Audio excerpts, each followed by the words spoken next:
एक बार फिर से फिजिक्स के वीडियो लेक्चर में आपका स्वागत है। इसमें हम लोग आज पढ़ेंगे सिस्टम ऑफ यूनिट्स और अनेक फंडामेंटल यूनिट के डिफिनीशंस।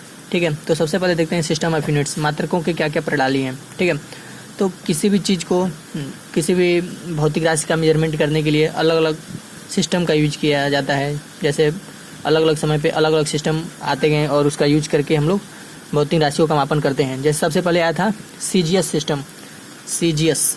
ठीक है, यह एक फ्रेंच सिस्टम था, फ्रांस से आया था, फ्रांस देश से। ठीक है, इसमें लंबाई को सेंटीमीटर में मापते थे। ठीक है, लेंथ को सेंटीमीटर में, और द्रव्यमान को यानी कि मास को ग्राम में मापते हैं, और समय को सेकंड में।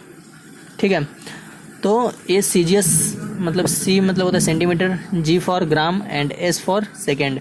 तो लंबाई को सेंटीमीटर में, द्रव्यमान को ग्राम में और समय को सेकंड में मापते हैं। उसके बाद से दूसरा हमारा सिस्टम आया, दूसरा पद्धति आया एमकेएस सिस्टम। ठीक है, इसमें लंबाई को मीटर से, द्रव्यमान को किलोग्राम से तथा टाइम को सेकंड से मापते हैं। ठीक है, यह इसे मेट्रिक सिस्टम भी कहते हैं, और एक इटली के साइंटिस्ट ने इस सिस्टम का आविष्कार किया था। तो इसमें एमकेएस में मीटर, किलोग्राम और सेकंड लंबाई, द्रव्यमान और समय के मात्रक हैं। ठीक है, तीसरा सिस्टम आया एफपीएस, जिसका फुल फॉर्म होता है foot pound second, foot pound second. इसमें लंबाई को फुट में, द्रव्यमान को पाउंड में तथा टाइम यानी समय को सेकंड में मापते हैं। यह एक ब्रिटिश सिस्टम था, ब्रिटिश से आया था, ब्रिटेन से। इसके बाद से आया एसआई सिस्टम, जो कि अंतर्राष्ट्रीय स्तर पे माना जाता है। ठीक है, और इसको सिस्टम इंटरनेशनल डी यूनिट्स भी कहते हैं, मात्रकों की अंतर्राष्ट्रीय प्रणाली। इसको 1971 में, 1971 में इसको लागू किया गया। This system contains 7 fundamental unit and 2 supplementary fundamental units. इस सिस्टम में 7 मूल राशियां तथा 2 पूरक मूल राशियां हैं, जिनमें कि क्या है, metre, kilogram, second, kelvin, ampere, candela, mole, radian, steradian. ये सब सारी फंडामेंटल यूनिट्स हैं और सप्लीमेंट्री फंडामेंटल यूनिट्स हैं। अब हम देखेंगे, अब हम कुछ जैसे लंबाई के और कौन कौन से मात्रक होते हैं, द्रव्यमान के और कौन कौन से मात्रक होते हैं, एक मात्रक से दूसरे मात्रक में कैसे बदला जाता है, इन सारी चीज़ों को इसमें देखेंगे। जैसे सबसे पहले देखते हैं लंबाई का। तो लेंथ को क्या होता है, माइक्रोमीटर में अगर मापना है, 1 माइक्रोमीटर बराबर होता है 10⁻⁻6 मीटर। 1 एंगस्ट्रॉम बराबर होता है, इसको ऐसे लिखते हैं, 10⁻⁻10 मीटर। 1 फर्मी बराबर होता है 10⁻⁻15 मीटर। यह लंबाई का सबसे छोटा मात्रक है, फर्मी। 1 फर्मी बराबर 10⁻⁻15 मीटर। 1 नैनोमीटर बराबर होता है 10⁻⁻9 मीटर। 1 पिकोमीटर बराबर होता है 10⁻⁻12 मीटर। तो ये बहुत सारे क्वेश्चन को सॉल्व करने में इनका यूज किया जाता है। और देखेंगे द्रव्यमान के मात्रक। द्रव्यमान के मात्रक क्या हैं, जैसे मेट्रिक टन। तो 1 मेट्रिक टन में होता है 10⁻³ kg, यानी 1000 kg, 1000 किलोग्राम। 1 पाउंड बराबर होता है, 1 पाउंड को भी किलोग्राम में बदला जा सकता है, 1 पाउंड बराबर होता है 0.4537 kg। ठीक है, यानी 453 ग्राम के आसपास है। ठीक है, 1 एमयू मतलब होता है एटॉमिक मास यूनिट। ठीक है, यानी परमाणु द्रव्यमान मात्रक। एक परमाणु का जो द्रव्यमान होता है, जो परमाणु होता है ना, उसका जो द्रव्यमान होता है 1.66 × 10⁻23 kg, यानी कि बहुत ही हल्का होता है परमाणु। ठीक है, तो एटॉमिक मास यूनिट क्या होता है, बहुत ही छोटा होता है, यानी परमाणु का जो द्रव्यमान होता है, परमाणु का द्रव्यमान को मापने के लिए इसका यूज किया जाता है। और परमाणु का द्रव्यमान होता है 1.66 × 10⁻23 kg। ठीक है, इसके अलावा कुछ अन्य भी मात्रक हैं, जैसे 1 क्विंटल में 100 kg होता है, 100 किलोग्राम। ठीक है, 1 सीएसयू मतलब होता है चंद्रशेखर यूनिट, ये बनाया गया है, और यह बहुत ही द्रव्यमान का बहुत ही बड़ा मात्रक है। 1 सीएसयू बराबर होता है 2.8 × 10⁻30 kg।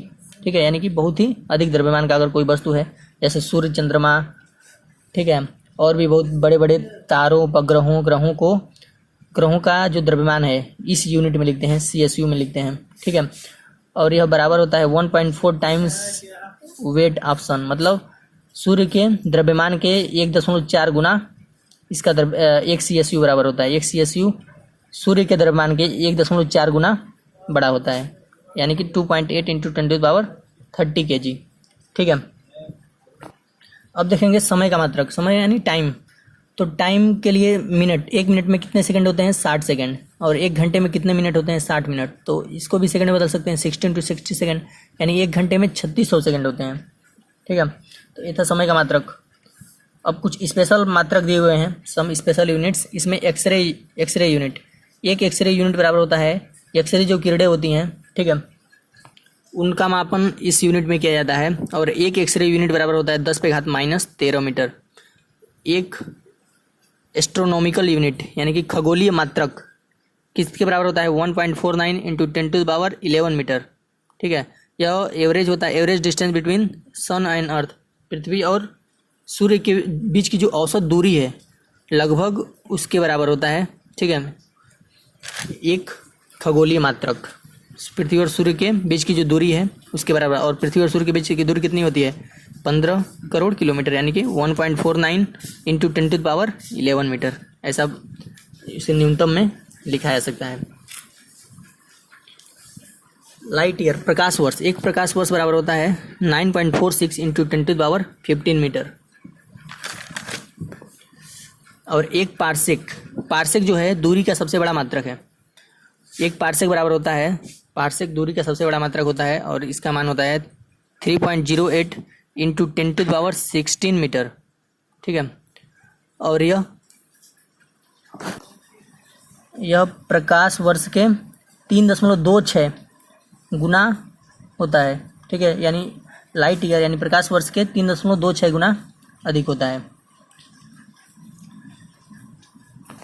कुछ अप्रॉक्सीमेट मासेस दिए हुए हैं, जैसे सूर्य का द्रव्यमान कितना होता है, मून का, चंद्रमा का, एस्टेरॉयड्स जो होते हैं, और गैलेक्सी, हमारी जो गैलेक्सी है, ठीक है, आकाशगंगा, उसका द्रव्यमान कितना है? 2 × 10⁻41 kg, यानी 2 इंटू 10⁻41 kg अपने आकाशगंगा का द्रव्यमान है। सन का द्रव्यमान, सूर्य का द्रव्यमान कितना है? 2 इंटू 10⁻30 kg। मून का 7 इंटू 10⁻22 kg। एस्टेरॉयड्स जो होते हैं, जो क्षुद्र ग्रह हैं, उनका द्रव्यमान कितना है? 5 × 10⁻15 kg। तो ये थे कुछ हमारे ब्रह्मांड के कुछ, जैसे सूर्य, चंद्रमा, गैलेक्सी, एस्टेरॉयड, इन सब का द्रव्यमान। अब हम लोग देखेंगे मूल मात्रकों की परिभाषाएं। Definition of fundamental units. मूल मात्रक कौन कौन से हैं? जो भी मूल राशियों के मात्रक होते हैं उसे मूल मात्रक कहते हैं। इसमें किलोग्राम, मीटर, सेकेंड, एम्पियर, ठीक है, कैंडेला इत्यादि 7 मूल राशियां हैं और उनके 7 मूल मात्रक हैं। तो हम देखेंगे कि मूल मात्रक की परिभाषाएं क्या है, मूल मात्रक किसे कहेंगे। और जैसे मानिए मूल मात्रक 1 kg है, तो 1 kg किसे कहेंगे? 1 kg का डिफिनीशन क्या होगा? ठीक है, कितने द्रव्यमान को 1 kg कह देंगे? कोई भी तो उठा के नहीं कह देंगे हाँ ये 1 kg है, नहीं, किसी पर्टिकुलर द्रव्यमान को 1 kg कहा जाएगा। तो इसके लिए अंतर्राष्ट्रीय स्तर पे कुछ किसी पर्टिकुलर चीज़ के द्रव्यमान को 1 kg बताया गया है। इसमें दिया हुआ है कि a cylindrical prototype mass made of platinum and iridium alloys of height इतना दिया हुआ है 39 मिलीमीटर एंड डायमीटर इतना 39 मिलीमीटर। ठीक है, इट इज मास ऑफ इतना आइटम्स ऑफ कार्बन। तो इसमें क्या बताया गया है कि फ्रांस के पास सेवरिस में स्थित एक प्लेटिनम इरिडम, ठीक है, नामक एक मिश्र धातु है, ठीक है, उससे बने सिलेंडर का द्रव्यमान 1 किलोग्राम है। ठीक है, तो उसको बताया गया कि 1 किलोग्राम इसे कहेंगे। जो प्लेटिनम इरिडम मिश्र धातु से जो सिलेंडर बना हुआ है, जो फ्रांस में पेरिस में स्थित है, ठीक है, उसका जो जितना द्रव्यमान होगा उस द्रव्यमान को 1 kg कहेंगे। और उसी द्रव्यमान के बराबर अन्य वस्तुओं का हम मानक बनाते हैं 1 kg, जैसे आयरन का बना लेंगे और किसी भी चीज़ का बना लेंगे तो उसी से तुलना करके बनाते हैं, उसी के बराबर द्रव्यमान से हम लोग किलोग्राम बनाते हैं। ठीक है, अब देखते हैं 1 मीटर किसे कहेंगे। यह है दूरी का मात्रक और 1 मीटर का परिभाषा कितने लंबाई को 1 मीटर कहेंगे। तो इसके द्वारा इसके लिए बताया गया था कि प्रकाश द्वारा निर्वात में 1 सेकंड में 297,992,5,458वें अंतराल में तय की गई पथ की लंबाई को 1 मीटर कहते हैं। तो प्रकाश को लेकर इसलिए बनाया गया क्योंकि प्रकाश का जो चाल है वो कहीं बदलता नहीं है, प्रकाश का स्पीड कहीं बदलता नहीं है। प्रकाश का स्पीड कितना होता है, लाइट का स्पीड होता है 3 × 10⁸ मीटर पर सेकेंड। ठीक है, इसका मतलब क्या हुआ कि 1 सेकंड में प्रकाश कितनी दूरी तय करता है, 3 × 10⁸ मीटर, इस स्पीड का मतलब है। तो 1 मीटर तय करने के लिए कितना समय लगा, 1 बटे डिवाइड हो जाएगा, यानी 1 मीटर चलने में कितना समय लगा, तो 1/3 × 10⁸ सेकेंड। तो वास्तव में इतना ले लेता है, वास्तव में कितना लेता है, 1/299,792,458 इतना सेकंड लेता है, 1/। ठीक है, यानी इतने कम सेकंड में 1 मीटर दूरी तय कर देगा। तो इतने सेकंड में चली गई जो दूरी होगी वही होती है 1 मीटर। लेकिन हम लोग इसे शॉर्टकट में 3 × 10⁸ लिख देते हैं क्योंकि यह उसके बहुत ही नज़दीक ये संख्या है। ठीक है, देखिए 8 अंकों का है, 1 2 3 4 5 6 7 8, यहाँ पे 2.9 × 10⁸ होना चाहिए, लेकिन उसे हम 3 लिख देते हैं डायरेक्ट क्योंकि वह 3 के बहुत ही नज़दीक संख्या है। ठीक है, न्यूनतम मान लेते हैं। तो ये था 1 मीटर का डिफिनीसन। और देखते हैं सेकंड का डिफिनीसन, यानी जो सेकंड है वो समय का मात्रक है। तो 1 सेकंड किसे कहेंगे, तो 1 second, 1 second is the time in which caesium atom vibrates इतने टाइम्स, 91926317 इतने times in an atomic clock. तो इसके लिए वैज्ञानिकों ने क्या बनाया, एक सीजियम घड़ी बनाया और बताया कि सीजियम घड़ी जो है जिसका परमाणु क्रमांक 133 होता है वह इतने बार कंपन करती है, 1 सेकंड में इतने बार कंपन करती है। ठीक है, 1 सेकंड वो समय अंतराल है जिसमें सीजियम घड़ी इतने बार कंपन करती है। मतलब सीजियम घड़ी इतने बार कंपन करने में जितना समय लेती है उसे कहते हैं 1 सेकंड। ठीक है, इतने बार कंपन करने में जितना समय लगे उसे क्या कहेंगे, 1 सेकंड कहेंगे। तो यानी 1 सेकंड में बहुत अधिक बार कंपन कर देती है। तो ये जो सीजियम घड़ी से इसलिए तुलना किया गया है क्योंकि सीजियम की जो घड़ी है वो कहीं भी बदलती नहीं है, समय के अनुसार बदलेगी नहीं। जैसे इसको हम किसी भी ग्रह पे लेके चले जाएं, मंगल ग्रह पे या बुध पे, शुक्र पे, कहीं भी लेके चले जाएं तो वहाँ पे इसका मान चेंज नहीं होता। वहाँ भी जाके यह इतने बार ही कंपन करेगी 1 सेकंड में, उतने समय अंतराल में। तो इसीलिए इससे सेकंड का परिभाषा लिया गया है। अब है एम्पियर का परिभाषा। एम्पियर क्या है, एम्पियर जो है वो धारा का मात्रक यानी करंट का मात्रक है। तो 1 एम्पियर क्या है, 1 ampere is the electric current which is maintained in 2 straight parallel conductor in infinite length end of negligible cross section area placed on meter apart in vacuum will produce between them a force 2 × 10⁷ Newton पर metre length. इसका मतलब क्या है, कुछ नहीं है, बहुत ही आसान है। अगर हम 2 ऐसे तार ले रहे हैं, ठीक है, अनंत लंबाई का, कितना भी लंबाई उनका हो सकता है, ठीक है, और उसमें एक ही समान धारा प्रवाहित करें और उनके बीच की दूरी 1 मीटर रखें, दोनों तार के बीच की दूरी 1 मीटर रखें और उसमें एक ही धारा प्रवाहित, ये दोनों में आई धारा, आई करंट प्रवाहित कर रहे हैं, तब उनके बीच जो लगने वाला बल है प्रति मीटर लंबाई पर, 1 मीटर लंबाई पे लगने वाला जो बल होगा वो कितना हो जाए, 2 × 10⁻⁷ न्यूटन हो जाए, तब हम कहेंगे कि उसमें प्रवाहित होने वाली धारा कितनी है, 1 एम्पियर है। ठीक है, धारा का मात्रा क्या होता है, एम्पियर होता है।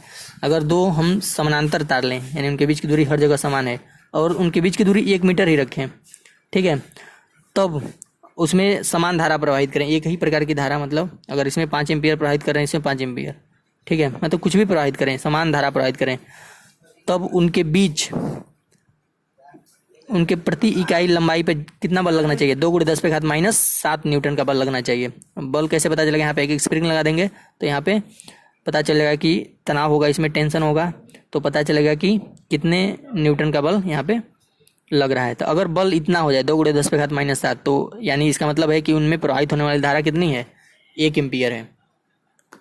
यहाँ पे इसका परिभाषा दिया हुआ है कि 1 एम्पियर वह विद्युत धारा है जो निर्वात में 1 मीटर की दूरी पर रखे गए 2 सीधे समानांतर अनंत लंबाई व नगण्य वृत्ताकार परिच्छेद वाले तारों में प्रवाहित होने वाली तथा उनके मध्य प्रति मीटर लंबाई पर 2 × 10⁻⁷ न्यूटन का बल उत्पन्न करती है। मतलब दो तार हैं जिनके बीच की दूरी कितनी है, 1 मीटर है, दोनों समानांतर हैं, समानांतर रखे गए हैं और उनमें एक ही विद्युत धारा प्रवाहित करें तब उनके बीच प्रति मीटर लंबाई में लगने वाला बल कितना हो, 2 × 10⁻⁷ न्यूटन हो, तो हम कहेंगे कि उनमें 1 मीटर की धारा प्रवाहित हो रही है। तो ये था मीटर का परिभाषा। अब देखेंगे केल्विन का परिभाषा। तो केल्विन क्या है, केल्विन जो है वो टेम्परेचर का मात्रक है, यानी कि ताप का मात्रक है। तो एक केल्विन क्या होता है, 1 kelvin is the 1/273.16 part of thermodynamics temperature of the triple point of water. मतलब 1 केल्विन जल के त्रिक बिंदु पर उष्मागतिकी ताप का 1/273.16वां भाग है। ठीक है। जल का त्रिक बिंदु क्या होता है, इसको समझेंगे। जल का त्रिक बिंदु वह बिंदु होता है जहाँ पे जो वाटर है यानी कि जल है तीनों अवस्थाओं में रह सकता है, ठोस, द्रव, गैस तीनों अवस्थाओं में रह सकता है। तो 0 डिग्री सेंटीग्रेड पे जल क्या रह सकता है, तीनों अवस्थाओं में रह सकता है। आप कभी बर्फ़ को देखेंगे जो 0 डिग्री सेंटीग्रेड पे है तो उस पर कुछ पिघली हुई बर्फ़ भी दिखाई देंगे, यानी कि द्रव के रूप में दिखाई देंगे, तथा जो सॉलिड के रूप में बर्फ़ दिखाई दे रहा है इसके अलावा कुछ भाप बन के उड़ते हुए भी दिखाई देंगे जो कि गैस फॉर्म में दिखाई देंगे। ठीक है। तो 0 डिग्री सेंटीग्रेड जो है वो जल का त्रिक बिंदु है और 0 डिग्री सेंटीग्रेड को अगर हम केल्विन में बदलें तो वो होता है 273.16। ठीक है, यानी 273.16 केल्विन। तो 1 केल्विन क्या हो जाएगा, अगर हम 1 केल्विन निकालें तो 1 केल्विन इज इक्वल टू क्या हो जाएगा, 1/273.16। ठीक है। यानी 1 केल्विन जल के त्रिक बिंदु पर उष्मागतिकी ताप का 1/273.16वां भाग होता है। ठीक है। कैंडेला जो है वो है ज्योति तीव्रता का मात्रक। ठीक है, यानी कि ल्यूमिनस इंटेंसिटी। ज्योति तीव्रता का मतलब होता है, जैसे मान लीजिए कोई मोमबत्ती वो जल रहा है तो उसकी तीव्रता कितनी है। ठीक है, उसमें उसका जो ज्वाला है उसकी तीव्रता कितनी है, उसको ज्योति तीव्रता कहते हैं, उसको मापना। ठीक है, कैंडेला में मापते हैं। तो इसका जो परिभाषा है वो कहाँ से लिया गया है, वो है कि एक कैंडेला कृष्णिका स्रोत के पृष्ठ के 1/6 लाख दिया है, 6 लाख मीटर स्क्वायर क्षेत्रफल के पृष्ठ के लंबवत दिशा में ज्योति तीव्रता है, जबकि क्रिस्टल का ताप प्लेटिनम के गलनांक के बराबर है। अगर कोई स्रोत है, ठीक है, जहाँ से मतलब अगर कोई कृष्णिका है, कृष्णिका मतलब कोई भी, जैसे मान लीजिए कोई ज्वाला है, ठीक है, स्रोत है जहाँ से तीव्रता उसकी, तो वो जो स्रोत है उसके पृष्ठ के 1/6 लाख मीटर स्क्वायर क्षेत्रफल के लंबवत दिशा में ज्योति तीव्रता उतनी है जो कि कृष्णिका का ताप प्लेटिनम के गलनांक के बराबर है। ठीक है, जो प्लेटिनम एक धातु होता है, इसका जो गलनांक है, ठीक है, इसका जो गलनांक है उसके क्या होगी, उसके ताप के बराबर होगी क्या, जो स्रोत है, ठीक है, उसका ज्योति तीव्रता कितने क्षेत्रफल का, 1/6 लाख मीटर स्क्वायर क्षेत्रफल का। तो ये था कैंडेला का परिभाषा। आगे देखते हैं मोल का परिभाषा। एक मोल किसे कहेंगे, 1 मोल क्या है, पदार्थ की मात्रा को मोल में मापते हैं। ठीक है, 1 mole is the amount of substance. 1 mole पदार्थ की वो मात्रा है of a system which contains many elementary entities, जो कि बहुत सारे, एक ऐसा जिसमें किसी पदार्थ के बहुत सारे एंटिटीज आते हैं, जैसे परमाणु हो गया, मॉलिक्यूल्स हो गए, आयंस हो गए, इलेक्ट्रॉन्स हो गए, ठीक है, और भी बहुत सारे ग्रुप ऑफ पार्टिकल्स हो गए। ठीक है, उनमें कार्बन 12 के 0.012 ग्राम के कितने एलिमेंट्स के बराबर होता है। मतलब कार्बन 12 में जितने एलिमेंट्स, नंबर ऑफ मटेरियल जितने होते हैं, जितने उसके उसमें अवयव होते हैं, ठीक है, कार्बन 12 के 0.012 किलोग्राम में जितने अवयव होते हैं उतने ही 1 मोल में किसी अन्य पदार्थ के भी होते हैं। 1 मोल किसी पदार्थ की वह मात्रा है जिसमें उस पदार्थ के अवयवों की संख्या कार्बन 12 के 0.012 किलोग्राम में परमाणुओं की संख्या के बराबर होता है। और कार्बन 12 के पॉइंट इतने में कितने परमाणु होते हैं, अवोगाड्रो संख्या के बराबर होते हैं 6.023 इंटू 10⁻³ आपका 23 होता है, इतने परमाणु होते हैं।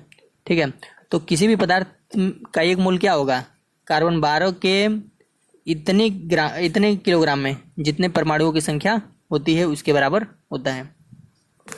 अगर किसी पदार्थ के मान लीजिए 0.3 किलोग्राम में इतने परमाणु आ जाएं, ठीक है, तो हम कह देंगे कि ये क्या हो गया, उसका 1 मोल हो गया। तो किसी भी पदार्थ का जितना भी, उस पदार्थ की जितनी भी मात्रा होगी, ठीक है, उसमें अगर कार्बन 12 के इतने ग्राम के परमाणुओं की संख्या बराबर आ गया तो कह देंगे कि वह उसका 1 मोल है। तो ये था मोल का परिभाषा। अब देखेंगे 2 सप्लीमेंट्री यूनिट हैं, पूरक मात्रक हैं, उनका परिभाषा, जैसे रेडियन और स्टेरेडियन। तो सबसे पहले देखेंगे रेडियन क्या होता है। तो 1 रेडियन वह कोण होता है जो वृत्त की त्रिज्या के बराबर चाप वृत्त के केंद्र पर अंतरित करता है। तो 1 रेडियन वो कोण है जो वृत्त की त्रिज्या के बराबर चाप, अगर हम कोई मान लीजिए एक वृत्त है, ठीक है, इसमें इसकी मान लीजिए त्रिज्या r है, तो हमने क्या ले लिया, इसकी त्रिज्या r ले लिया। अब इस त्रिज्या के बराबर इसका चाप खींच दिया, यहाँ से मान लीजिए a, तो जितना त्रिज्या था उतना ही हमने चाप खींच दिया। उसके बाद यह केंद्र पे मान लीजिए केंद्र था, जितना कोण अंतरित करता है, मान लीजिए थीटा अंतरित किया, ठीक है, तो उस कोण को 1 रेडियन कहेंगे। यानी मतलब जितना त्रिज्या हो उतना ही उसका क्या हो, चाप हो। उसके बाद जितना एक कोण बनाता है केंद्र पे वो क्या कहलाता है, उसका 1 रेडियन कहलाता है, ठीक है। अब देखेंगे स्टेरेडियन। स्टेरेडियन क्या होता है, एक स्टेरेडियन वह घन कोण है जो गोले के पृष्ठ का वह भाग जिसका क्षेत्रफल गोले के त्रिज्या के वर्ग के बराबर होता है, गोले के केंद्र पर अंतरित करता है।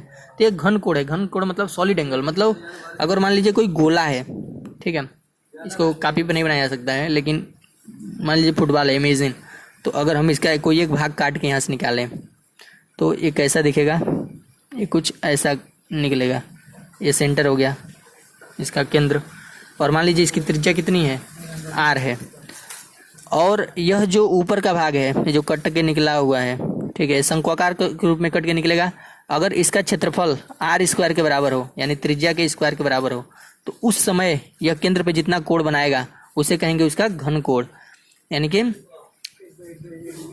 स्टेरेडियन। 1 स्टेरेडियन के बराबर होगा यह जो कोण बनेगा, मतलब जितनी त्रिज्या हो उसी त्रिज्या के बराबर जो उसका पृष्ठ, ऊपर का जो पृष्ठ बच्चा है, जो अगर हम इस गोले से काट के निकालें इस भाग को, ठीक है, तो इस पृष्ठ का अगर क्षेत्रफल r² हो, इस त्रिज्या के वर्ग के बराबर इसका क्षेत्रफल हो, उस समय यह गोले के पर जितना कोण अंतरित करेगा उस कोण को 1 स्टेरेडियन कहेंगे। तो ये था सॉलिड एंगल, स्टेरेडियन का परिभाषा, ठीक है। तो ये था चैप्टर 2 सेकेंड पार्ट। अब अगले पार्ट में हम लोग देखेंगे बीमा लिखने के लिए सीखेंगे, बहुत वेरियस बीमाएँ, डायमेंशन फार्मूला लिखने के लिए सीखेंगे। तो इस वीडियो लेक्चर में इतना ही था। Okay, bye, over and out.